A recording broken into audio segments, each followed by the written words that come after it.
So, you want to solo Frostnite? Well, in this video I'm going to teach you how to do it.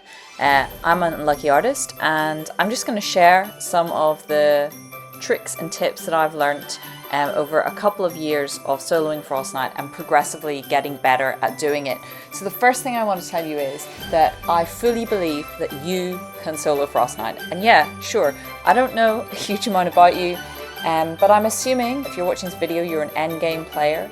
And I'm assuming that you have a reasonable array of heroes and traps, and if that is the case, then you can absolutely solo this quest. It might seem right now like it's the hardest thing to achieve, but you can definitely do it because I've managed to do it. I'm not a great Fortnite player.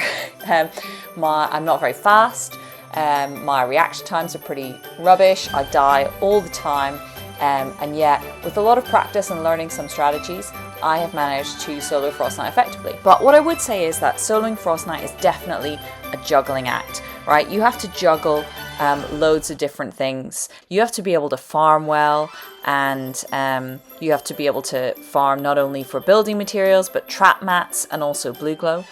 You have to be able to build and trap pretty quickly and in a certain way. You have to be able to kill husks.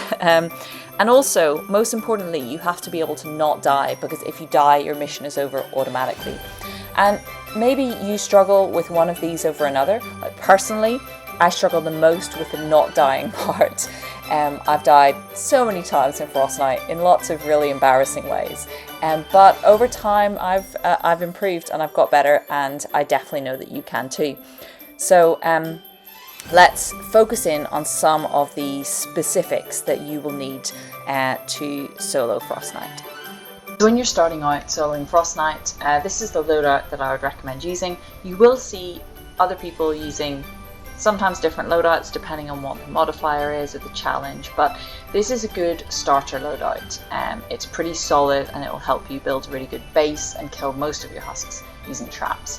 So the main hero here is Base Kyle, who increases your building health by quite a substantial amount, and that keeps your walls and your floors and so on nice and strong against attacks. The team perk, I'd recommend starting with Recycling. So you can use other ones like Hunter's Instinct. Sometimes you'll see Blaster in the past used in certain challenges, but Recycling is good because it generates resources based on what you've built. So primarily it will generate you more metal and brick so that you can upgrade all your stuff, and it puts a bit less pressure on you needing to do all the farming very quickly. So in the support team, there's 4 that I consider must have, and then 1 slot that's kind of empty and you can just put what you want in it. So power modulation is a must have. It heals your structures. So that means you don't have to run around and repair them all the time. Your base will do that for you, which is really handy. And Mega Base increases the range of your base by 1 tile. So that means your outer tunnels are protected, and because that's often where propanes will throw, and at the beginning you'll get kind of lobbers throwing as well there. So you really need that extension to do that. I would argue that Dire is a must-have, and that's because I've tried running it without him and I'm so slow. Even if you get a melee weapon that increases your movement speed, I still find I'm too slow. So Dire allows me to run a lot faster. The whole of Frostnite is evening and night, so that means that Dire's perk is applicable the entire time, and that's increasing your movement speed by 25%. Coconuts is also really a must-have just for the heals. They do increase your damage, but I think primarily it's the heals that that you need, and then you're not as reliant on healing traps and that kind of thing. So this final slot is the one that's empty, and you can sort of choose what you put. You could use Pathfinder Jess if you're struggling with farming, so she increases your pickaxe damage by 17%, so you're going to destroy things quicker with her. I normally put in this slot the Ice King. Enemies standing on structures are snared by 15%, so that snare means they're slowed down, so that means they're more likely to get hit with your traps. That's quite a defensive choice. Another choice you could use is Demo Penny. Where is she? Here she is. Faster explosions, that increases your launcher damage by 17%, so that's going to help in the smasher wave primarily. and if you're finding that wave difficult, you might want to put Demo Penny in that slot. I normally keep Ice King there as a default. And gadgets. So Slowfield is a necessary must-have. It's just good for kind of clutch moments. It's good for the smasher wave when you've got a ton of smashers around your burner. The second gadget you can kind of choose. I normally put either Supply Drop, which gives you some extra crafting materials, or Banner. I know some people use Teleporter to help with the farming, so you could try that. I suppose you could take Adrenaline Rush. I don't know if it's really worth taking Adrenaline Rush. But yeah, so I guess that second slot is open to whatever would help your game the most. These favorited weapons here, these are the main weapons that I use for Frostnite solo, and they'll vary slightly depending on what build you're using. So the build that I'm showing you in this video, which is I guess what I'm calling more of a beginner's build, then I don't use the bundle bus in that build, but I do use the pot shot. So you can see I have two pot shots. They're perked identically with the exception of the element. So this one here is nature.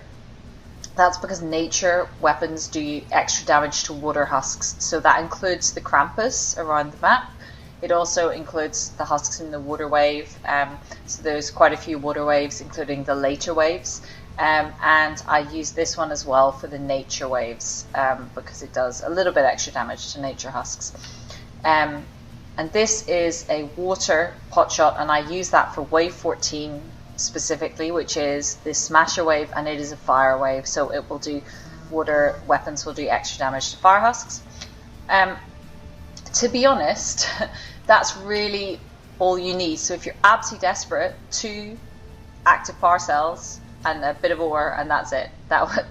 If you want to put up defenders, in the build that I'm going to show you, you probably want to use a piercing sniper. So I find the Zenon works better than the Obliterator, but those are the 2 options really. The Obliterator, which is somewhere down here because it's not favorited.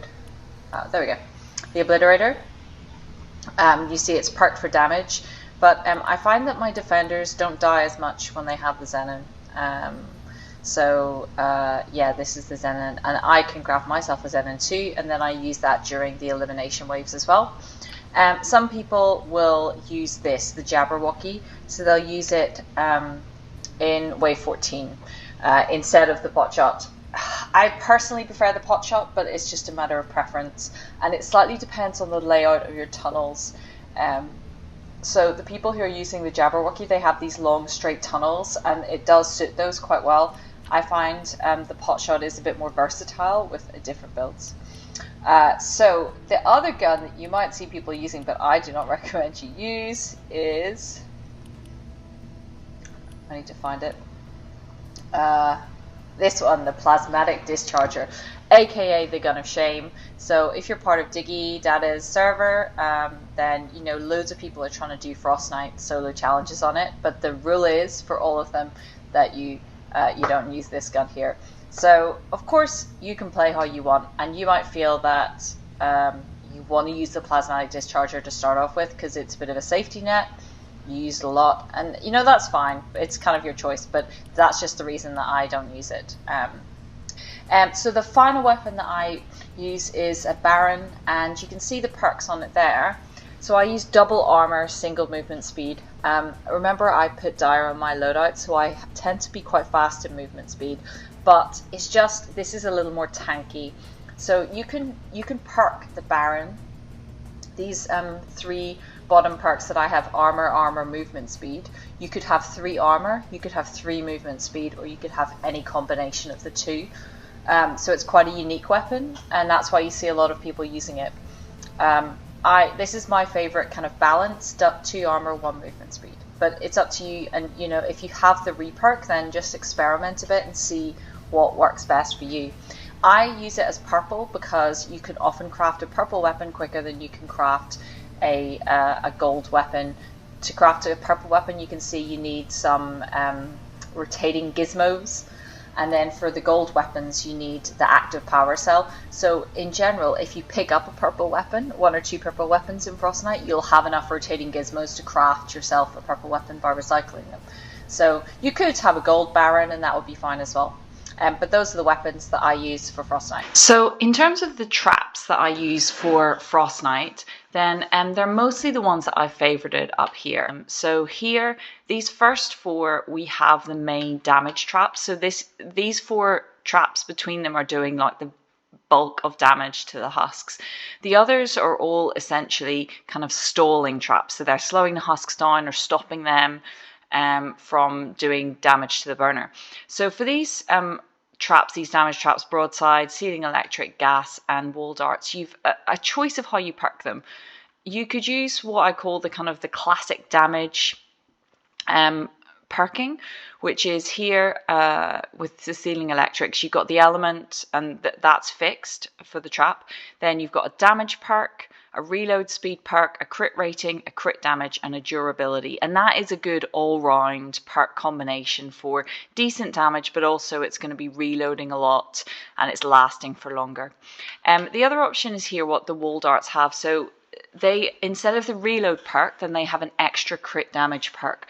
So when they crit, they're going to be doing a ton more damage. And I use that for the wall darts because when they trigger, they go across 6 tiles. So they're going to be hitting all the husks in those 6 tiles with that level of damage.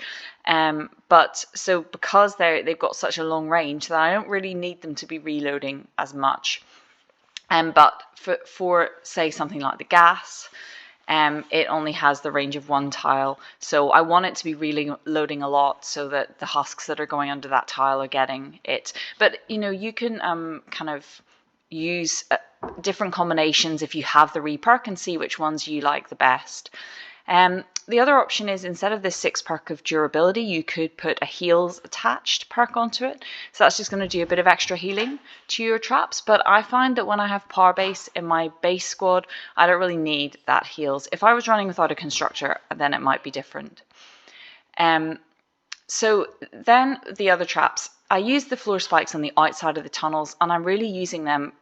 You can see at the bottom, it says damaged enemies are slowed for 6 seconds, which is snare. So that's where I use these spikes. The amount of damage they do is pretty low, but they're slowing the husks down so that my other traps can do more damage to them. Then we've got I don't really use actually anti-airs too much in this particular build I'm showing you, but I do use freeze. These are perked with double impact, double reload, durability, and effect duration. That's just to get the smashers. You could take the impact down, and then they probably wouldn't be freezing the smashers as much. You'd have to kill them yourself. But they would be freezing more frequently. So it's kind of up to you what combination you like. Then the floor launcher, those are just around the burner. So they've got triple impact, double reload, durability. You could probably reduce the impact and put an extra durability on them if you wanted. You could probably reduce the impact and put an extra durability on them if you wanted, or an extra reload. Then we've got the sound walls, which are perked triple durability, double reload, and again, you could change the heals attached for another durability if you wanted them to last a bit longer. The trade-off really with the whole durability thing is if you have a lower durability, you're going to be replacing the trap more, so you've got to farm a bit better to get more trap materials. So it really depends what you find. You know, if you're somebody who doesn't farm very quickly, then that extra durability on your trap can really help you in that situation. Tar Pit is perked all durability, and then I don't actually use wall launchers in this loadout. And then the wall spikes, doesn't really matter how you perk them, to be honest, but the final perk there, the heals attached, is the important one, because this goes around your burner at the beginning and it's healing the burner. So when you don't have any other traps that are killing husks, then that heals is really important. So those are all the traps. What I would say is, you can see some of mine, my damage traps are up at 144. You don't need to have your traps up at 144. I've done Frostnite solo with 130, but I would say if you can possibly get these perks up as high leveled as you can, then you will definitely notice a difference with that versus the 130 to 144. So, you know, legendary perk and epic perk, if you can get them to either purple or gold, then that will definitely benefit you. What I would also add on the trap durability front is that my survivor squads are all at the maximum durability, by which I mean Let me find them for you. Here you can see that each of them is 24% trap durability, every single one. So all of my survivors are trap durability bonus. If you don't have that, then the durability perks will become more important on your traps for you. But I can rely on this very high survivor squad durability, which helps me. You know, if you don't have that, you'll need either high durability on traps, or you could always use machinist in your support squad, which adds a little bit extra durability as well. So it's kind of up to you. So you need to know and remember the wave order really well for soloing Frostnite, because you need to always have be 2 or 3 steps ahead in your mind as to what's going to happen once you've got your basic build set up. And the first important wave is the wave 4 kill wave, and in particular because you need to have some traps up by then, otherwise you're not going to kill any husks. You also will have your first flingers and lobbers. So I like to have my lobber shield up by wave 4 because I think that makes everything a bit more secure and less stressful. But if you don't have it up by wave 4, you need to then be prepared to at least kill the flingers.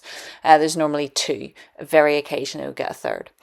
And then the next kind of critical wave is wave 8, which is when you get your first mini boss. Some people like to kill the mini boss, but the vast majority of players who are soloing are getting the mini boss to run off the map. And I made another video about how you do that, and I'm just going to link it in the description below, rather than put an extra bit into this video about it if you don't already know how to do it. So I'd recommend you learn how to get the mini boss off the map. Then wave 9 is a taker wave. If you stay in the base, you will almost definitely die, so leave the base. Wave 11, there are 2 mini bosses, but most of the time they spawn from the same location. Very occasionally they'll split, in which case you need to pick one up and really quickly run around and get the second one. And that works when there's 3 mini bosses as well. You've got the propane wave on wave 12, so I don't like to put down too many floors before then. Because the propane can destroy them. I put my floors in before wave 13. Wave 14, you've got the smasher wave, so you really need to have as many of your traps in as possible by then. I like to have my full build in by 14. Wave 16 is the nature wave. It's the only nature wave. All the others are fire and water. Remember, nature husks do 200% damage to metal, so you will sometimes get smashers breaking through to your burner. And ideally, if you're around the burner for that to kill them, then that will help that wave go smoothly. It tends to be that the earlier waves are fire and the later waves are water. So you can pick the pot shot accordingly. Your water pot shot will do more damage to your fire enemies. Your nature pot shot will do more damage to your water enemies. Then wave 17 is the final kill wave. Depending on what your build is, this build I'm showing you, it can take a while because there's not tons of traps. Some of them will run out. You might be, if you can, get a Zenon and help the killing along the way. There are also 3 mini bosses which you will have to run off the map, and in wave 20 there are another 3 mini bosses again which you will have to run off the map. So you just need to be, as you're going through, checking, you know, what's my wave now? Okay, I'm on wave 13, smasher wave coming up next. I've got to make sure all my defenders have ammo and there's no major traps that have run out, you know. So I guess thinking at least 1 wave ahead is the way that you will survive soloing Frostnite. In Frostnite, some spawns are definitely better than others.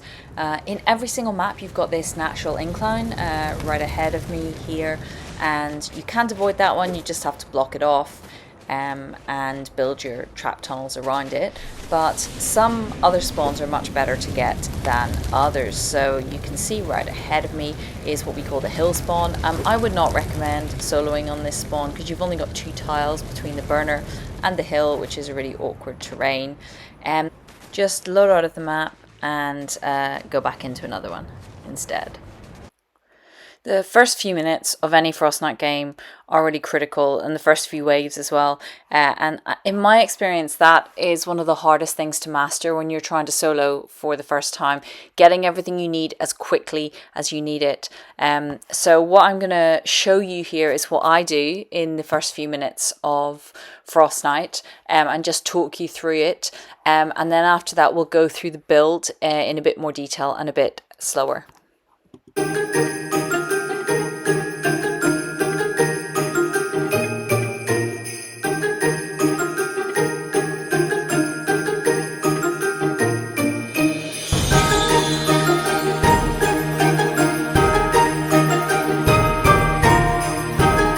So first you want to build your 4 walls around your burner, and you can see I've put the hole in them.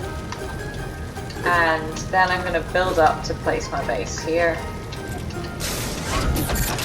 And I like to get rid of this wood one because it's a bit annoying. You might prefer just to put a metal one there to start with if you're going to be using it in the build.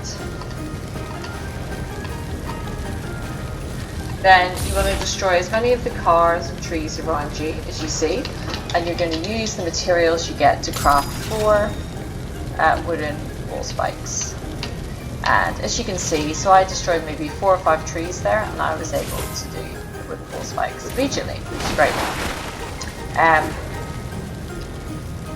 So you get your wall spikes, and whilst you're waiting for them, you can just be destroying other stuff, grabbing the blue glow that's near.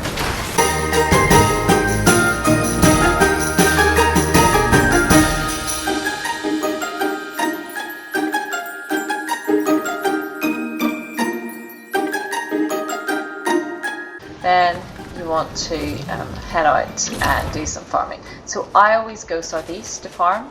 I think that the area around there, it always has a good combination of stuff. And really what I'm looking for in this first lot is specifically bacon. And then after that, I'm just going to be destroying trees and rocks and cars. And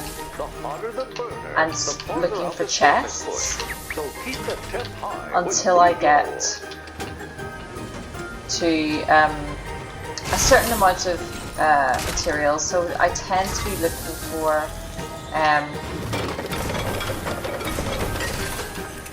about 20 coconuts, 20 to 30 coconuts, about 1,500 to 2,000 metal, 1,500 to 2,000 stone, and then about 2,500 wood. So more wood than the others.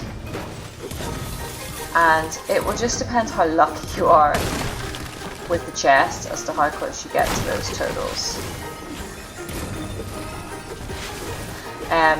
I don't do any big blue glow, like I don't do the anomalies and I don't do the troll when I'm out hunting, but if I see 1 or 2 bits lying around, I'll pick them up. Otherwise I kind of rely on the high-end chests for blue glow. So if you look here, the tier 5 chest, I'm going to get some blue glow, or I should get some blue glow in that. Yeah, so I got 2 blue glow in that tier 5 chest. Anything from tier 4 and above, you get some blue glow in, which is nice. And yeah, I just go to the chest spawns as I'm going round. I find that you can't go exclusively to the chest spawns, because then if you just get quite bad luck with them, you can end up in a bit of a difficult situation.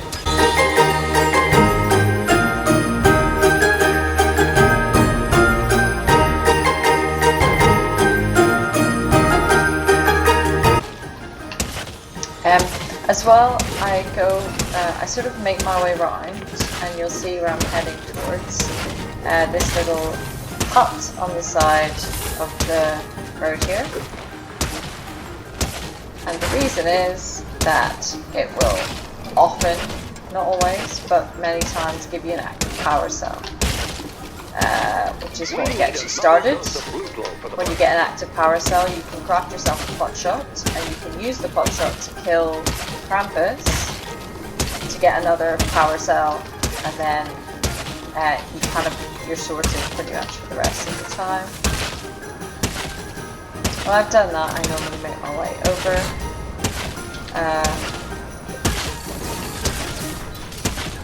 to this road here. This is a great road for snow piles, or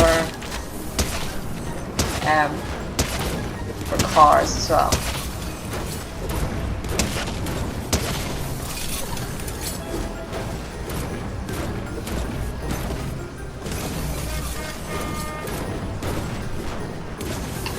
What I don't normally hunt for is, I don't normally go for ore. I just find I always get enough in the supply drops and stuff that it's not really worth it.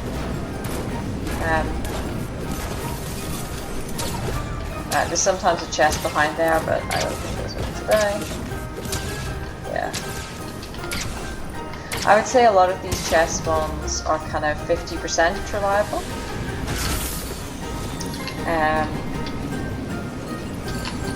So everywhere that I've got a chest so far is somewhere that I've found a chest before, and that's why I need to look in that place. Once you've done it a few times, then you will know where to look, so it won't be too hard. So, okay, we've done quite well for stone and for stone and metal. I probably need some more wood until I've got enough to be able to build. The storm's dead.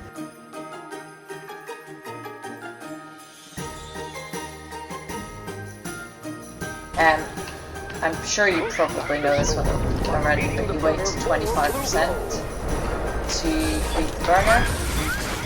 We're airdropping some blue glow to your location. That blue glow should keep things on. If you wait to 25%, then and you fill it up above 75%, then they often they will drop you extra blue glow.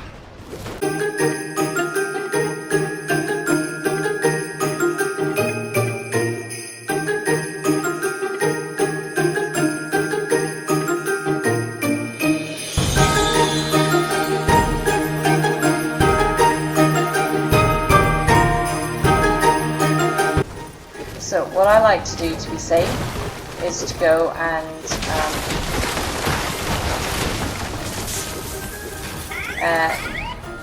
build at the end of the second wave. I build my skeleton then, and then I do my lava shield.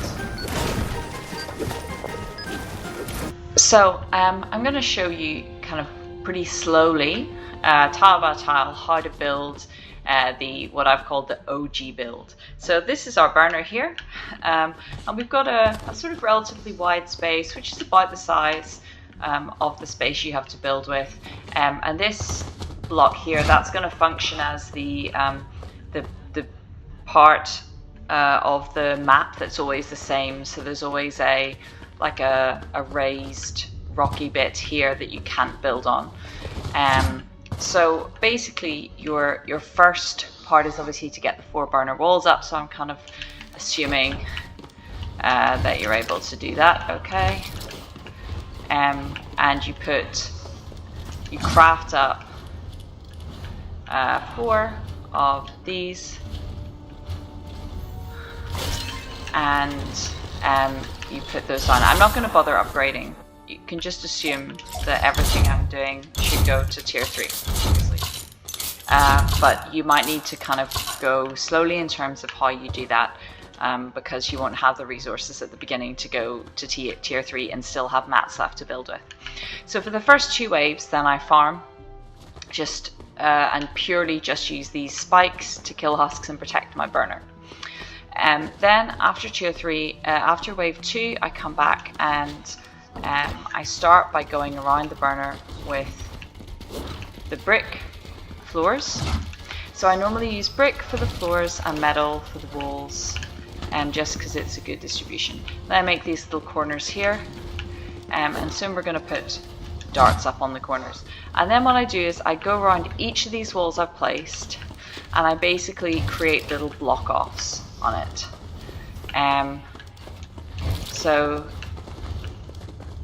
you create a little square that has 4 walls, and it has a triangle, an edited triangle in the center of the square. And at some point we're going to do this here, and we're going to put a trap behind, and we're going to put a trap in front, but for now you just leave them as regular walls because it's quicker. So I do this for every single one of those corner walls I just placed. At the beginning, when you're trying to do it fast, you will probably make some mistakes and do it in random places, but don't worry too much, you'll get there eventually. As you can see, I'm not a particularly fast builder, but the time between wave 2 and 3 is sufficient to get all of these up. Now, assuming that you've got a decent stash of metal and brick, then you can get the whole build up now. But if you're kind of short on materials, then it's okay if you want to wait. So basically, I'll do it from the top so it's easier to see. So I do these ceilings here. I leave these blank, and that is because I'm going to put a trap in there, and it's just easier to leave them blank until I've done that, and then I'll cover them up.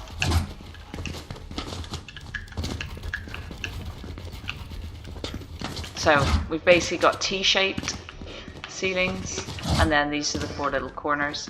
At some point you also need to put some secondary walls on your base, and you're going to put you can put your base up, connect to your base however you want, but it's going to go on this tile here. There we go.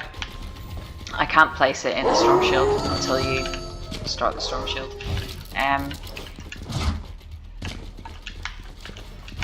Obviously, if you've got recycling, the more materials you connect to the base, the more it's going to generate those materials. So if you want to generate more metal, you might want to make these little stairs here metal, so it will generate more metal. But then to finish up, I can change back to metal again, and I come and put in 3 walls. So if we look from this side, this is what the entrance to my tunnel is going to look like. I don't put in floors yet, and I will explain why shortly. And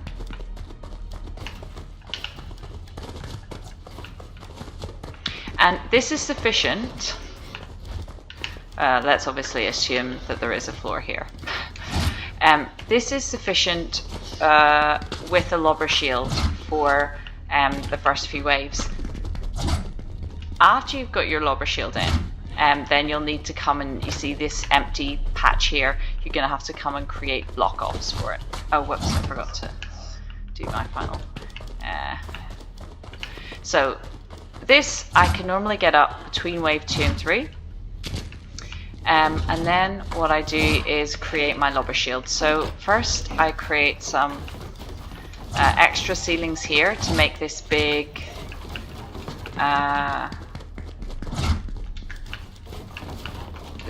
whole area, and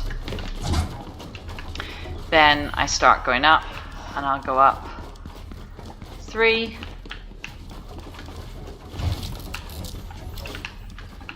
I'm just going to do 1 layer for now, but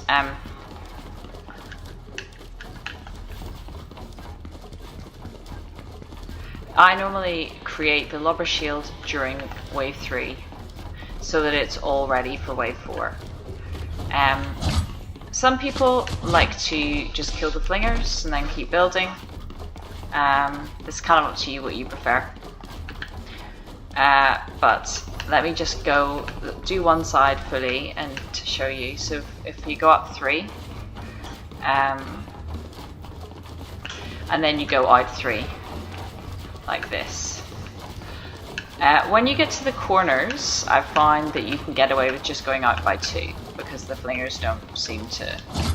Flingers have like a radius of something like 8 tiles from the objective that they can throw from. So if you know, this far away is more than 8 tiles. Basically, you don't need to go out a third if you're kind of short on wood and you need to save it.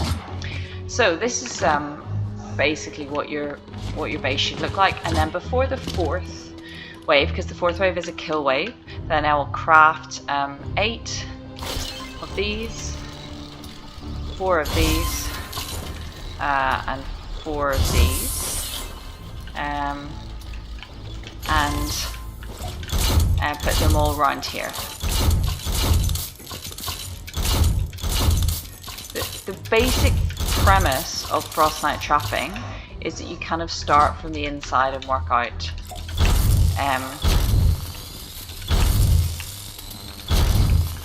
because the more you put on the outside, the quicker they're going to run out, and then the more you're going to have to place them.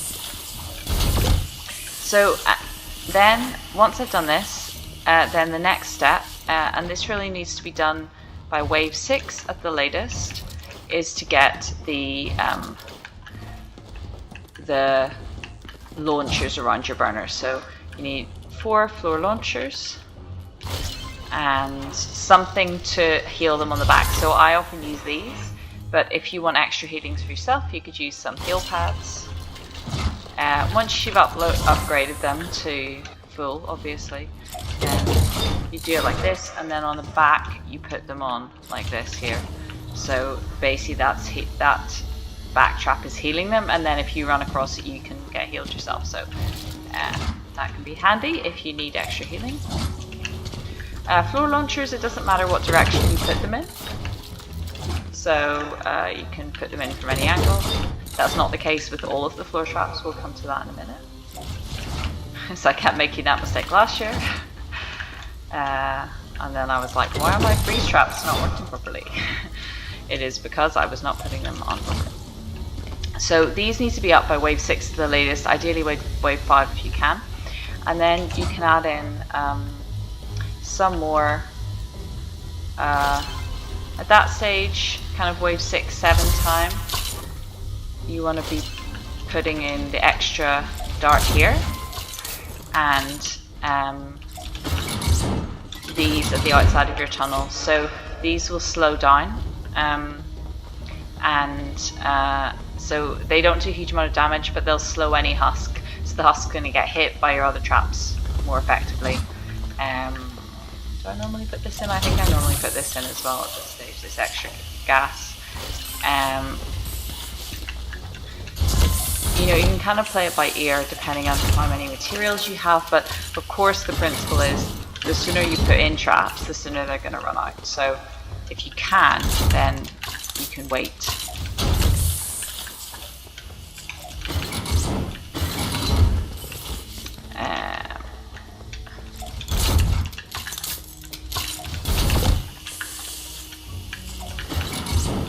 So we're now at about wave 7-ish, and this is how we're trapped.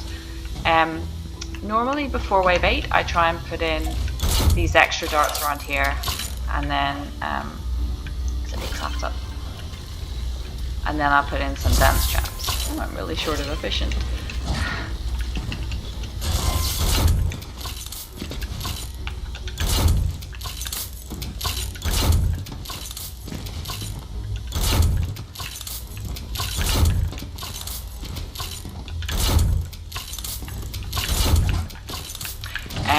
So then before wave 8 I'll normally put those in, and then before wave 9 I'll put in my dance traps. So by creating this hole, then this allows the darts to shoot out through the hole, and they will shoot husks that are coming towards them.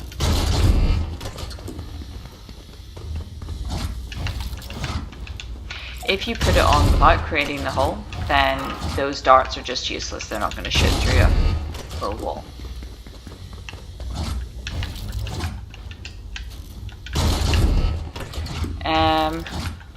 So that's normally okay. Just be upgrading. Have I done this side? Probably not. Then the next stage is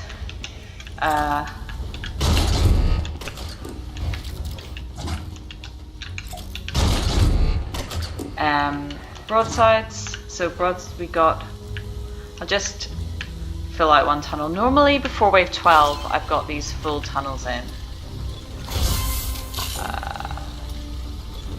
But I don't have the floors in. I don't put the floors in until after wave 12, because wave 12 is the propane wave, and it's just easier to wait. So basically these tunnels are completed by 2 darts shooting this way, then 2 ceiling electrics at the entrance, and broadsides here. I won't bother going around the other sides. Actually I will, because this is a really awkward side. So let's do it on this side, and then we can talk about extensions. So what I find is, to get through the later waves, you need something more than these tunnels. These tunnels will do you comfortably to wave kind of 14-ish. Then after that, you will need something more. So normally I just kind of put some extra darts and some extra ceiling electrics depending on what materials I have. You can see if you look back through my videos that it really varies, but let's imagine if this was the entrance. I do this. Let's imagine the husks are walking this way. You know, so we might get an extra floor here and here. Those are the 2 entrance points. And then we get some ceiling electrics, etc. Then we got some darts. I don't have any more darts, but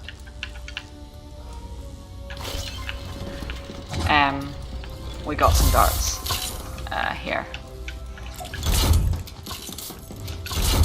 I also tend to sometimes put an anti-air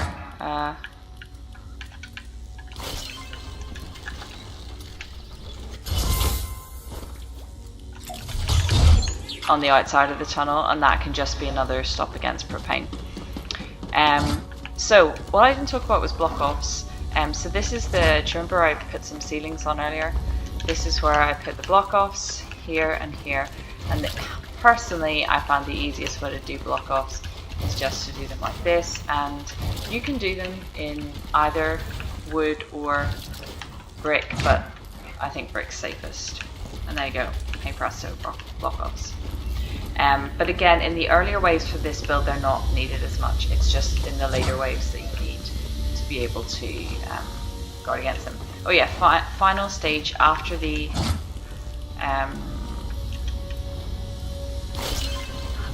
propane wave, so after wave 12, we put in some freeze here and then some tar.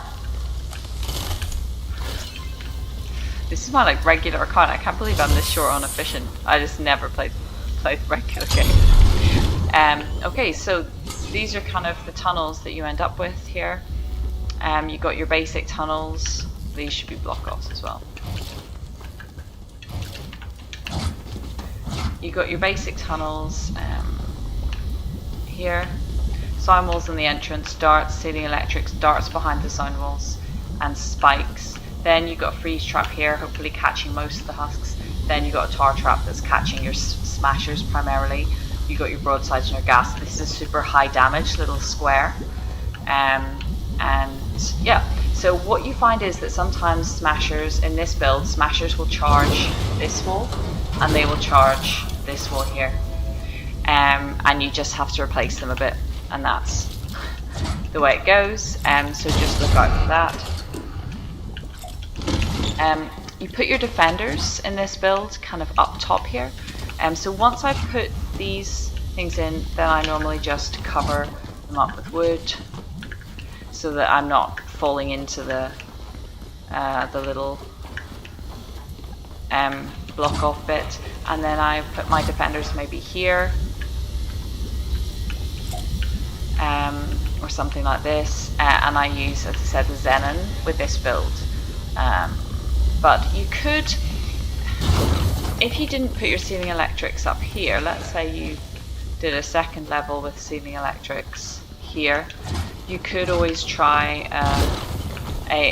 putting your ceiling electrics up here and putting your AR defenders here so that they're shooting whatever comes in here. That might be as effective. And yeah, that is the OG build in a nutshell. Obviously, everything I have shown you should be tier 3, with the exception of, where did I do the block offs? This side, right? Like these block offs, they don't need to be tier 3. They normally stay tier 1. But everything else, all of these surfaces here will all be tier 3'd. And these block offs here, I normally tier 3 them because remember I said that smashers charge this wall, and the tier 3 really helps protect against that. So this was a beginner's guide to soloing Frostnite. If there are any questions that are still unanswered or anything I've missed, please do ask in the comments below. What I would say is I've showed you a particular build, but you can do your own builds and you don't need to farm like me. You don't even need to use the same weapons or traps as me if you don't want to.